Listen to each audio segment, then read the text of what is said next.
করিম, আগুন আমারে খায় নাই, মাটিও আমারে খাইব না। আমি তোদের নিয়ে যাবো, প্রস্তুত হ।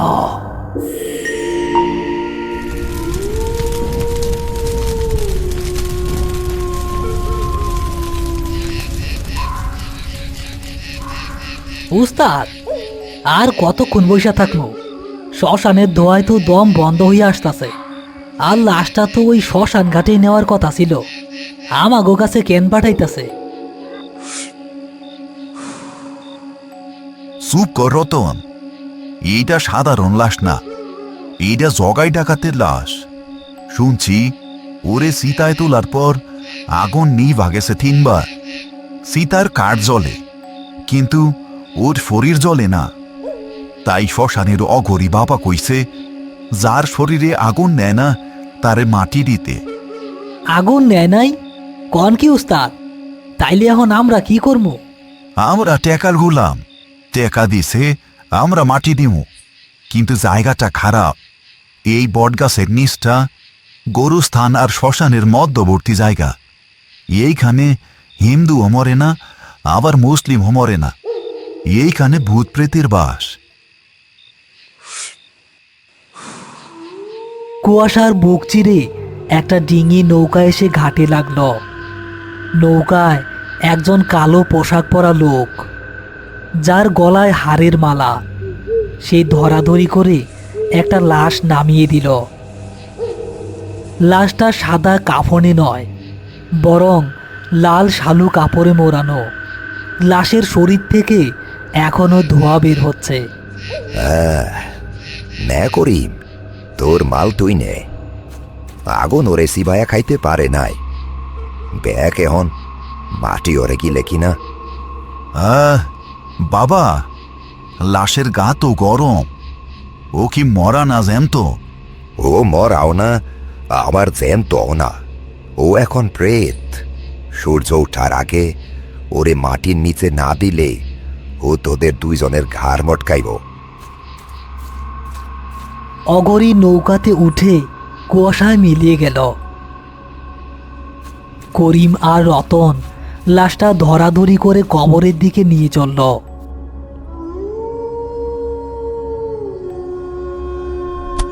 লাশ পাশে রেখে তারা গর্ত খুঁড়ছে, কিন্তু মাটি খুঁড়তে গিয়ে অদ্ভুত এক ব্যাপার ঘটল। মাটির বদলে গর্ত থেকে উঠে আসছে ছাই আর পোড়া কাঠ কয়লা। উস্তাদ, কবরটা দেখেন। কবর খুঁড়ি না চুলা খুঁড়ি, মাটির নিচে শুধু ছাই আর হাড়গোড়। এই হানে মনে হয় আগে মানুষ পোড়াইতো। এই জায়গাটায় আগে শ্মশান ছিল, পরে নদী ভাইঙা কমর স্থান হইছে। তাই ছাই আর মাটি মিশা গেছে। ভয় পাইস না, খুঁড়তে থাক।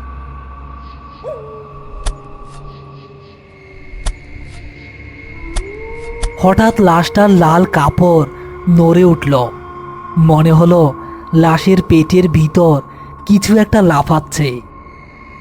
উস্তাদ, লাশের পেট নড়ে, মনে হয় পেটের ভিতরে ইঁদুর ঢুকছে। লাশের দিকে তাকাবি না রতন, আয়াতুল কুরসি পর।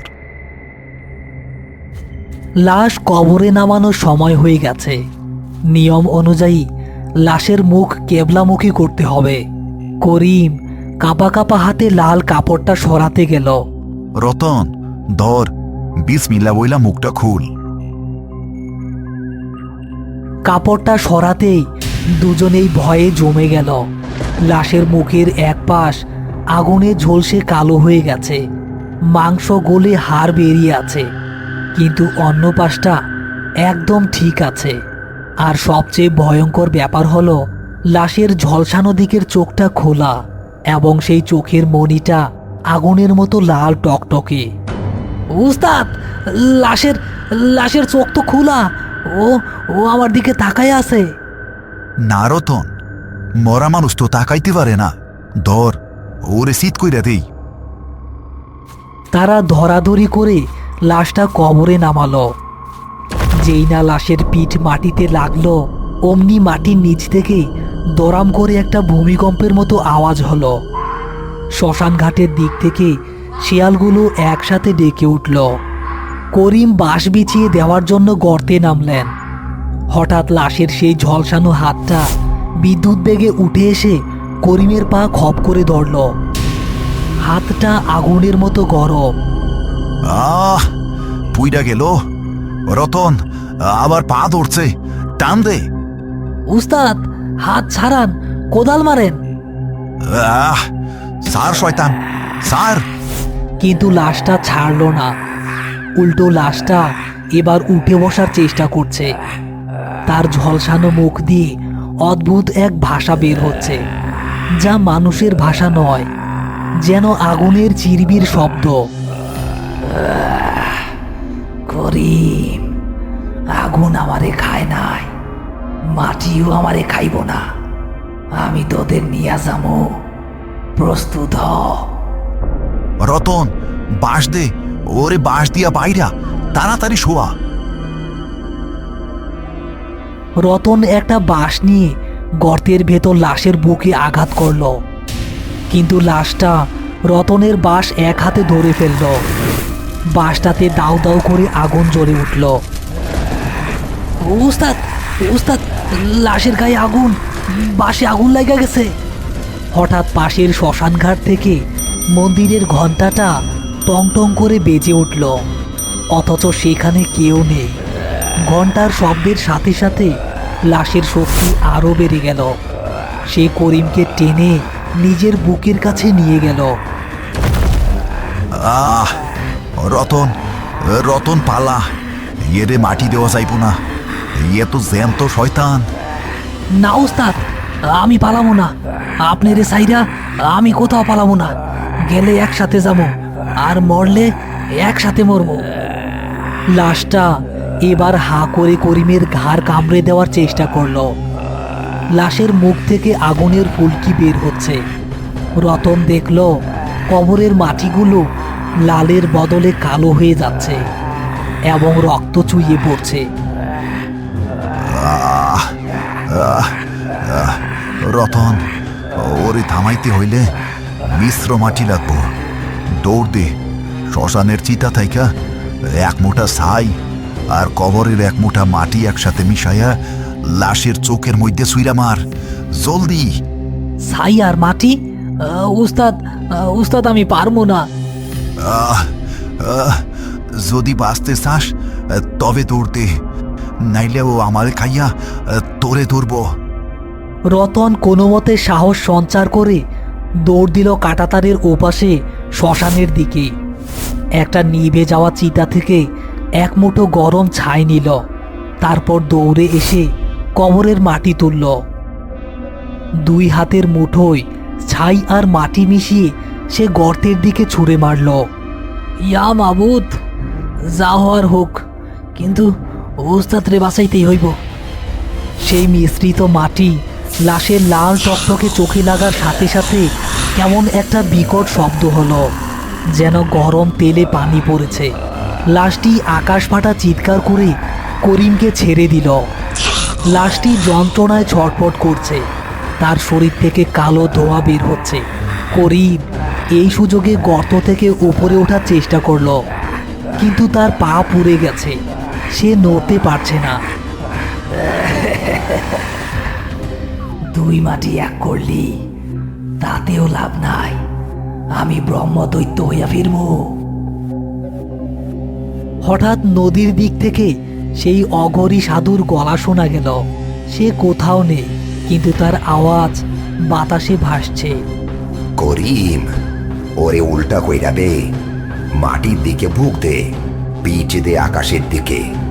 আর রতন, তুই বাঁশ দিয়া ওর পিঠে চাপ দে।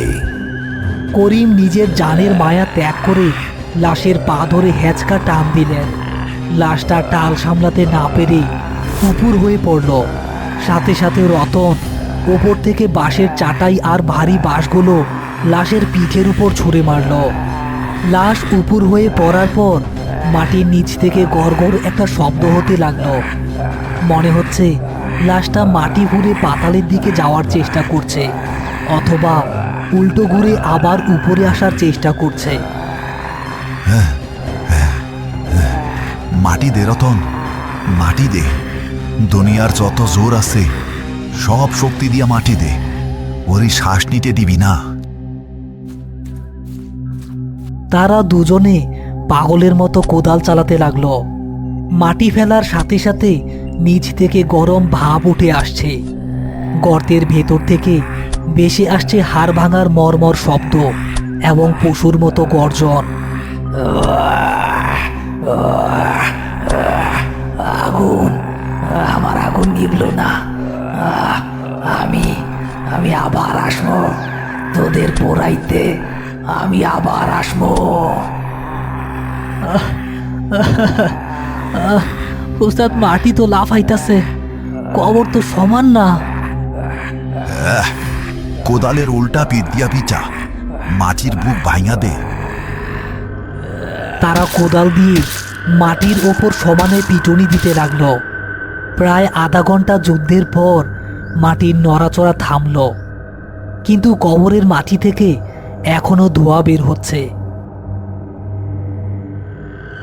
শ্মশানের দিক থেকে শিয়ালের ডাক বন্ধ হয়ে গেছে। করিম আর রতন কবরের পাশে বিধ্বস্ত হয়ে বসে আছে। ভোরের আলো ফুটেছে। রতন, আমার পাঁচা দেখ। রতন টর্চ মারল। করিমের ডান পায়ের গোড়ালিতে যেখানে লাশটা ধরেছিল সেখানে মাংস পুড়ে হাড় দেখা যাচ্ছে।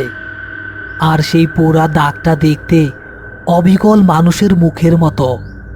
জগাই ডাকাতের সেই ঝলসানো মুখের আদল। হ্যাঁ ওস্তাদ, এইটা তো ঘা না, এইটা তো অভিশাপ। হ, এই দাগ আর শুকাইব না। শ্মশানের মরা আর কমরের মাটি এক হইছে আইস। এই জায়গা এখন থেকে নিষিদ্ধ। হঠাৎ তারা দেখল নতুন দেওয়া কবরটির মাটি ফেটে চৌচির হয়ে যাচ্ছে, আর সেই ফাটল দিয়ে একটা ছোট্ট গাছ দ্রুতগতিতে গজিয়ে উঠছে। গাছটার পাতাগুলো লাল এবং গাছটা থেকে পোড়া মাংসের গন্ধ বের হচ্ছে।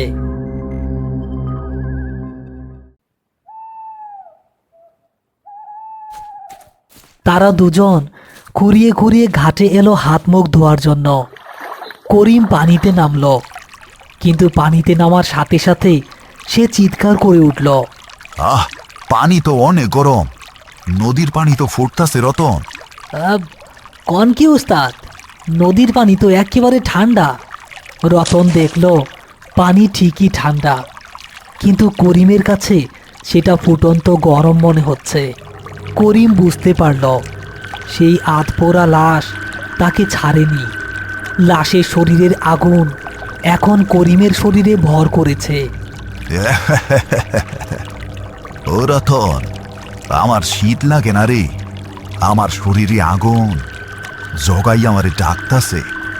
হঠাৎ করিম গভীর পানির দিকে হাঁটতে শুরু করল। রতন ডাকল, কিন্তু সে ফিরল না। সে হাঁটতে হাঁটতে মাছ নদীতে তলিয়ে গেল।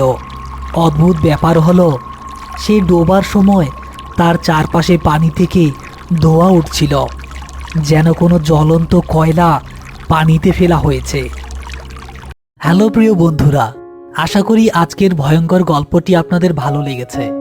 যদি ভিডিওটি দেখে ভয়, রোমাঞ্চ বা মজা পেয়ে থাকেন তাহলে অবশ্যই একটি লাইক দিয়ে আমাদের পাশে থাকুন। এমন আরও নতুন নতুন ভয়ঙ্কর ভূতের কার্টুন ও গল্প সবার আগে পেতে এখনই আমাদের চ্যানেলটি সাবস্ক্রাইব করে রাখুন। আজকের প্রশ্ন, শ্মশান থেকে যে লাশটা করিমের কাছে পাঠানো হয়েছে তার নাম কি? আপনার সঠিক উত্তর ও আপনার নাম কমেন্ট করে লিখুন। যারা আজকের প্রশ্নের সঠিক উত্তর দেবেন তাদের নাম সবার আগে পরের ভিডিওতে মেনশন করা হবে। গত ভিডিওতে সর্বপ্রথম কমেন্ট করেছিলেন তানহা আক্তার, কাজল খান ও অনন্যা মিশু। আর গত সপ্তাহের ভিডিওতে বলা প্রশ্নের যারা সঠিক উত্তর দিয়েছিলেন তারা হলেন ঈদুল হাসান, অঞ্জনা মণ্ডল, তানহা আক্তার, মিস্টার সজীব ইসলাম, রিঙ্কি মণি, তাবাসসুম, মিস্টার নাবিল, ইতি হাসান, পাখি খুলনা থেকে, কিশোরগঞ্জ থেকে ইয়াসিন আরাফাত, হাফেজ মোহাম্মদ আশরাফুল ইসলাম, এমডি শাকিল ঢাকা থেকে, ইভা, ইমদাদুল ব্রাহ্মণবাড়িয়া থেকে, রুবায়েত, বৃষ্টি, কামরুল ইন্ডিয়া থেকে, আব্দুল মোতালেব সৌদি আরব থেকে, শিবলু আহমেদ সিলেট থেকে, লিমন চাপাই থেকে, রোহান, সুমাইয়া, রিফাত, শিশির, সাব্বির, সাথী রহমান, মোহাম্মদ আরাফাত ব্রাহ্মণবাড়িয়া থেকে, সুমা ইসলাম ঠাকুরগাঁও চণ্ডীপুর থেকে, ইমন নরসিংদী থেকে, মারিয়া সাভার থেকে, মুন আক্তার, মোহাম্মদ জুবাইর ইসলাম, আয়না আক্তার জয়পুরহাট থেকে, আব্দুল রাজ্জাক ঢাকা থেকে, মিস্টার বাবু, মোহাম্মদ সাজিদুল হক ব্রাহ্মণবাড়িয়া থেকে, শফিক হাসান, এমডি সজীব মিয়া ময়মনসিংহ থেকে, আরোহী, আফসানা জাহান তাওসিন ব্রাহ্মণবাড়িয়া থেকে, কুমিল্লা মাধিয়া থেকে রাজীব, সুমি, রাহাত, হেলাল, কেয়া সিলেট থেকে, শায়না, বর্ষা, মোহাম্মদ হাবিবুর রহমান হাবিব, আলিফা ইসলাম মিম, রোজি আক্তার, পলাশ দেবনাথ, এমডি আসাদুল ইসলাম, অরুণ বর্মন, ফয়সাল আহমেদ, মোসাম্মদ জান্নাতুল তাসমিয়া, কলকাতা সোনাপুর থেকে অর্ধেন্দু গায়েন, শ্রেয়াস গায়েন, নিবেদিতা গায়েন, ছোয়া সুলতানা টাঙ্গাইল থেকে, রাফিয়া ঢাকা থেকে, নবীন হোসেন খুলনা থেকে, মহিমা সহ আরও অনেকেই। আপনাদের ভালোবাসা ও সাপোর্ট আমাদের আরও ভয়ঙ্কর ও আরও ভালো গল্প বানাতে উৎসাহ দেয়। সবাই ভালো থাকবেন। আবার দেখা হবে আগামী শুক্রবারে ভয়ঙ্কর কোনো গল্পে।